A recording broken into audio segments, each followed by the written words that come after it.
And if you can experience that there isn't time, you're very close to experiencing your true nature, right? Because it's the same reality. It's the same reality and the value of knowing the truth about time, that it's an illusion, right? Is that you don't take it seriously. You understand that that time is a functional reality. It's something that we need in order to work together, to make sense of things, right? But if you know that that's not true, it's not actual, that it doesn't actually exist, right? Then you don't relate to it as if it does exist. It's really no different than the way you relate to yourself. Until you find out the truth, you relate to yourself as a physical body and you relate to yourself as a personality. How else can you do it, right? You were indoctrinated, you were conditioned for that to be the case. And so for most of humanity, that's not just a conditioning or a belief. For most of humanity, that's actual. And I'm sure it is the case that it's the same for time. I'm sure, because don't forget, we live in a world where a lot of people still believe the world is flat. Yeah. As hard as that is to imagine, it's the case. There are a lot of people that believe the world is flat, and I'm sure there are a lot of people that believe a lot of other things that are pretty wild too. You see these things on the news, and it's like, really? Right? But why not? You've believed the biggest lie of all. Right? You bought the biggest lie of all, which is that you exist other than awareness as a physical body and a personality, right? And when you find out that's not real, it opens up a whole possibility. It opens up a whole world of possibility that didn't exist before. Yeah, because before that, you were just being a physical body and you were being a person doing the best you could, right? And it's inherent to the situation that you're going to be crazy. It's inherent to the situation that you're going to be crazy, right? Because and the craziness is not because you think of yourself as a person. That's not the source of the craziness. It's not because you think of yourself as a person. It's because you don't know the truth. And when you find out the truth, thinking of yourself as a person is not a problem, because it's just like time. You know that it's a convention. You know that this is the way we need to understand how things are happening between us and around us and so forth, because at the level of reality in the relative world that we live in, these conventions are necessary to function, right? So even when you look at things like, for example, that Ramesh Balsekar, I don't think I can get through a talk these days without mentioning him, right? But Ramesh Balsekar says it's important for us to recognize the fact that a sage, a teacher, a spiritual teacher, right, operates as a physical body and as a separate personality. They operate as a physical body and a separate personality. So you could say, well, what's up with that? I mean, if they're realized, if they're enlightened, they know they're not a physical body, they know they're not a personality, so why are they continuing to go along with that reality, right? And the answer to that question is, what's the alternative? If I understand the truth about myself and I know I'm not this body and I'm not a personality, right? Do I then drop the reality I was living in? And, that's no longer, I don't consider that to exist anymore? Then what do I do next? What do I do next? You can't. You can't not function in the relative world that we live in without having a body. You can't function. You can't function without being a person either, right? And so even though the sage knows that that's not true, just like they know time is an illusion, right? They still wear a watch. They still operate as if they're separate from you and me, from other people, right? They still operate as a personality. They have conversations and dialogues where you're over there and I'm here and you're saying that and I'm saying this, right? That's in the world of being separate personalities, right? And the understanding of the wisdom teachings is that that's the source of suffering. And the thing that's important to understand about that is that The idea that that's the source of suffering is only because you don't know the truth. If you thought time was real, you didn't, and the world we live in, I'm sure there are a lot of people who think time's real, you know. I mean, if you see the truth, you would find that hard to understand, but not when you consider the condition of humanity, that, you know, that they believe a lot of things that are a lot crazier than time, right? Yeah, so people believe that time is a lot of people believe that time is real, and they're functioning in that reality. And if they don't know the truth about time, time then can cause a lot of suffering, can't it? Yeah, if you think time is real, you know, like it's actually real, right? And you're trying to live in accord with it, right? Then it becomes heavy and serious because it's real. You're really late, you know, you're really late, you know. If you don't function in relationship to time, you're going to be out of sync with the world, right? And it's going to cost you something, right? You're going to have to pay consequences. You probably won't be able to have a job because you don't function in relationship to time, right? So the idea is, it's not that being a person or being a body is a problem. It's only a problem when you don't know the truth. And when you do know the truth, you're still a person. You're still a person in terms of functioning in the world we live in, the relative world we live in. You must still continue to be a person. So a sage is still identifying with their body. They're still identifying with their personality. They're still identifying with time. They're still identifying with you're there and I'm here, right? If you look at any of the teachings, that's obvious, right? So then what makes a sage different from everybody else? Living in this moment. Well, you could say they're living in this moment, but in the case of a sage, they know that's a reality, that the moment is the truth, right? But they're still functioning in time and still obeying the rules of time. So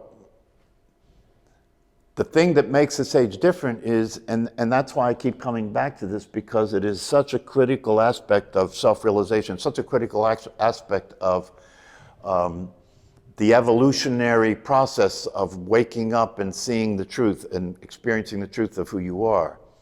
And that is, the sage knows that they're not the doer. That's the difference with the sage. The sage knows that they're not the doer.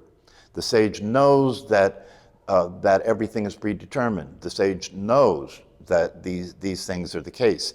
And the knowledge of these things, which is the wisdom teaching, is where you get free from suffering, because you don't take time seriously anymore. It's not heavy. This is an important thing to understand, along with the rest of the teachings and practices, because until you understand it, until you get it in your bones, you're still attempting to live in an illusion. You're still attempting to live as if the past and the future are real, right? Yeah, and so one of the things that you want to move into, you want to experience to be true, is that all there is a present moment. That's your entire life. That's the thing that's most important about this understanding, is that the present moment is all there is. It's all there is. That's your entire life. There is no life. You have no life other than what's happening right now. And you will never have any life other than what's happening right now. And it's within that experience that we have the concept of past and future. It's within the experience of the present moment, which is real, that we have the concept of there being something that happened before and something that hasn't happened yet. But for our purposes and for the purposes of most people, the most important thing to understand is that the key that we're learning about and practicing is to understand that the idea that you're a body, the idea that you're a person, is a functional reality. It's a relative truth, right? But if that's all there is, it doesn't work. Same thing with time. It's a relative truth that time exists, right? But if that's all there is, it doesn't work. If that's all there is, then you suffer. Then you get stuck with it, right? Because it's an incomplete truth. It's not the way it really is. And so if you come to see through meditation and through the teachings, and you experientially come to see the truth about yourself as awareness itself, which you can experience and are experiencing, right? Then now you have something that completes the picture. Now you have an absolute truth and a relative truth, right? And the two together make for a reality that you can function in. So in the world, you still operate in time. You still operate with the idea that you're a physical body and a personality, right? So you can function. But you don't suffer from that anymore because you know it is a temporary reality. It's a temporary truth. It's not actually so. It's just a necessary way that we function. This is why when we talk about free will, for example, right? It's the same thing. At the relative level in which it appears we're separate, at the level in which it appears time is real, right? Yeah. At that level, we have to operate with an understanding that is functionally necessary, and to think we have free will is part of that functional necessity. Because it goes back to what I said before. Free will is an illusion, just like time, right? But then do you just say, okay, I'm not going to operate anymore as if I have free will? Okay, good. So what are you going to do next? You see? What are you going to do next? You can't get out of it. Because at this level, at the relative level of everything, it is the case. It is the case. It has to appear as though you are the actor. It has to appear as though you are the doer, right, in order to get along in the world. But that doesn't really work unless you know it's actually just a functional reality. It's not an absolute truth. The absolute truth then frees you from the suffering that would occur if you were stuck only in the relative reality. So would you say that living in the world of time is a concession? You could say it's a concession, yeah, you could call it a concession. And even further, would you say that you're living a lie? You're what? Living a lie. Well, you're not, if you know the truth, you're not living a lie. You're only living a lie if you don't know the truth. If you don't know the truth, then you think you are your body and you think you are personality, and that's the end of the story, right? That's a lie. But if you know the truth, right, then you understand at the functional level that's a necessary reality, right? But it's not a lie anymore because now you know the truth. That's just part of the story. This is so important, right? Because it really allows you to relax. It really allows you to relax, so you don't have to take yourself so seriously anymore, right? Because the self that you're taking seriously is inherently crazy. You didn't do anything wrong. The self that you take too seriously is inherently crazy because it has to be crazy, because it's functioning in a reality that is very, very limited compared to the truth, right? And it's functioning in a reality in which there's no way to experience a satisfying experience. When you're operating as a physical body and a personality, there's no way to experience with any degree of consistency a satisfying experience. Consider this, right? When you're being a physical body and a personality, there's no way to experience with any degree of consistency satisfaction. That's what the Buddha said. When he said life is suffering, he didn't mean the word suffering the way most people understand it. No. The actual interpretation was to use the word dukkha. And the Pali definition of the word dukkha is dissatisfaction. So what he meant is life is not satisfying. Why isn't it satisfying?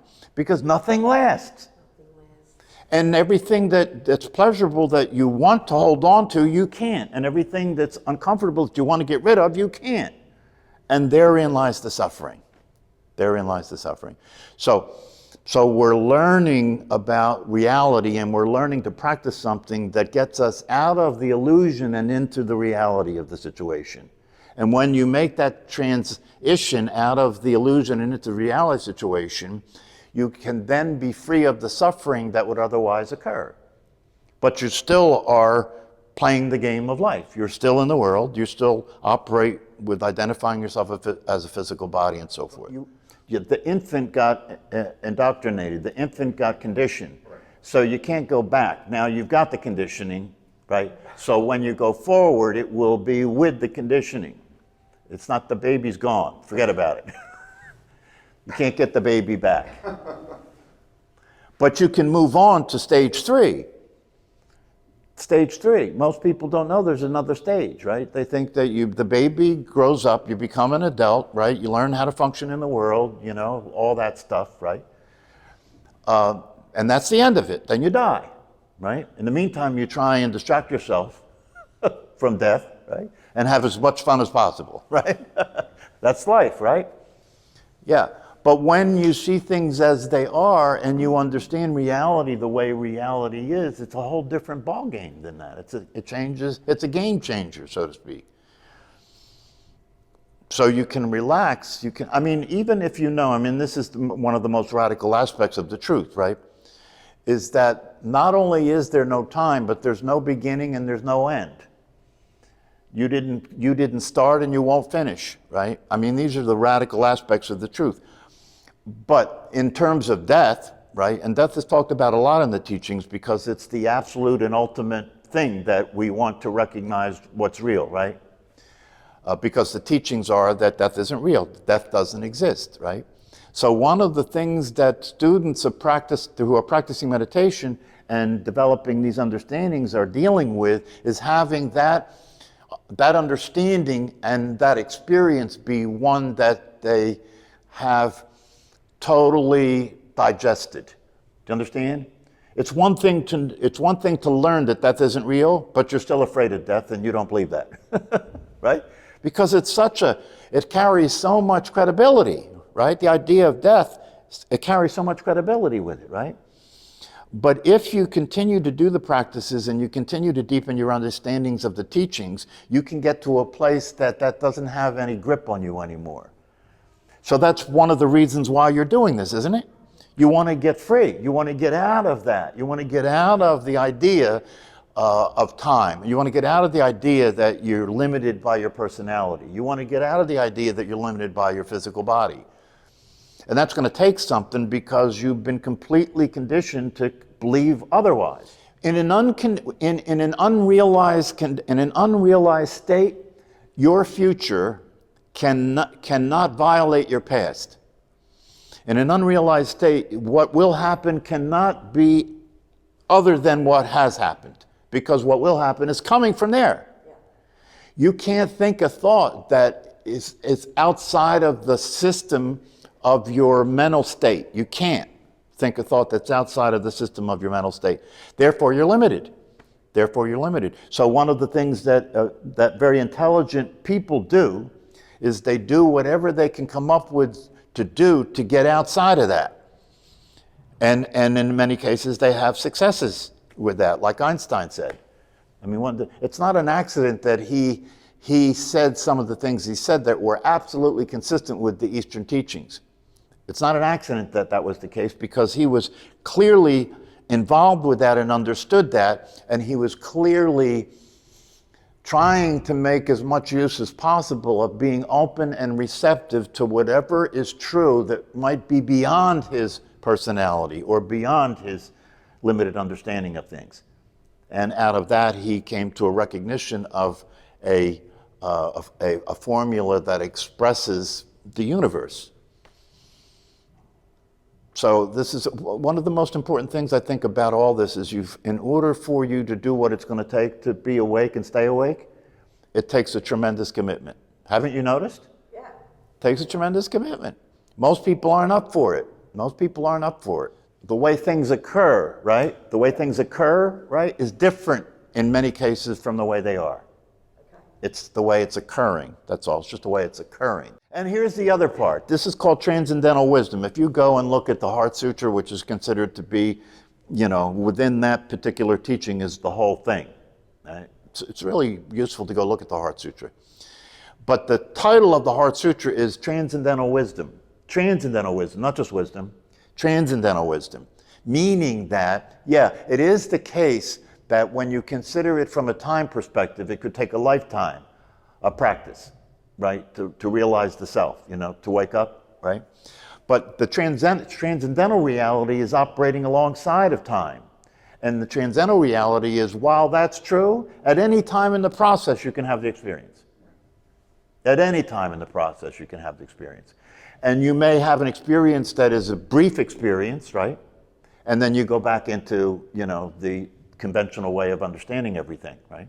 Because it's too hard to comprehend. Well, you don't have to comprehend it. That's the thing. When you approach it from a thinking perspective, then you're talking about comprehension, right? But when you approach it from an experiential perspective, there's nothing to comprehend because we already understand that what we're talking about is non-conceptual. You can't comprehend it. You can't talk about it. There's no language for it, right? But the experience of it is real and it does exist. Yeah, and that's the most important thing. And when that is something that is being consistently repeated through meditation, right? It starts to get realer and realer and realer until the time comes when it's as real as what you thought was true. That's balance. That's the balance. That's what the Buddha called the middle way, right? Is when the reality as you know it to be true, right, is as real as what you thought was the only reality. When the reality that you're practicing and learned is true, is as real for you as the reality that you thought was the only reality. And now they coexist. That's balance. They coexist. So on the one hand, you know the truth. On the other hand, you are playing the game of life. And when the two things are happening together, there's no suffering. That's right. The universe the reason is a system. Right. David Bohm, if you want to get into this, David Bohm, right, the physicist, he did a lot of work on thinking and the system of thought, right? And he said that the system of thought is a closed system. You can't get out of, you can't deal with what's beyond the system in the system. You can only deal with what's in the system, right? And that's why this whole business of meditation is you're going out, you're leaving, because thinking is a system. You're moving out of that system into the spaciousness of awareness.